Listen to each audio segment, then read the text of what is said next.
ദൈവം നമ്മൾ മാറട്ടെ. കഴിഞ്ഞ ആഴ്ചയിൽ കണ്ണാറുള്ള വിശുദ്ധരെടുത്ത് ദൈവത്തെ ആരാധിക്കാനും കർമ്മേഷ പങ്കുതലും ദൈവം കൃപ നൽകി. ഇന്നിവിടെ വരുവാനും ഇവിടെയുള്ള ദൈവജനത്തോടുത്ത് ദൈവത്തെ സ്തുതിക്കാനും കൃപ നൽകാനോടുത്ത് ദൈവത്തെ സ്തുതിക്കുകയും സ്വയം ചെയ്യുകയാണ്.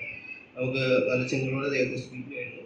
നമുക്കൊരു വാക്യം സങ്കീർത്തനം 32-ാം വാക്യം 1-ാം വാക്യം വായിക്കാൻ ആഗ്രഹിക്കുന്നത്. ലംഘനം ക്ഷമിച്ചും പാപമർശവും കിട്ടിയവൻ ഭാഗ്യവാൻ.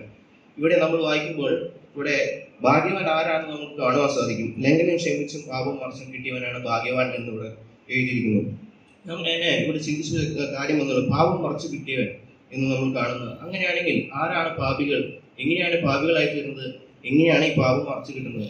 നമ്മൾ റോമാലേഖനം 5-ാം 12-ാം വാക്യം വായിക്കുമ്പോൾ അതുകൊണ്ട് ഏക മനുഷ്യനാൽ പാപവും പാപത്താൽ മരണവും ലോകത്തിൽ കിടന്നു, ഇങ്ങനെ എല്ലാവരും പാപം ചെയ്യാൽ മരണം സകല മനുഷ്യനും പരന്നിരിക്കുന്നു എന്ന് നമ്മൾ കാണാൻ സാധിക്കും.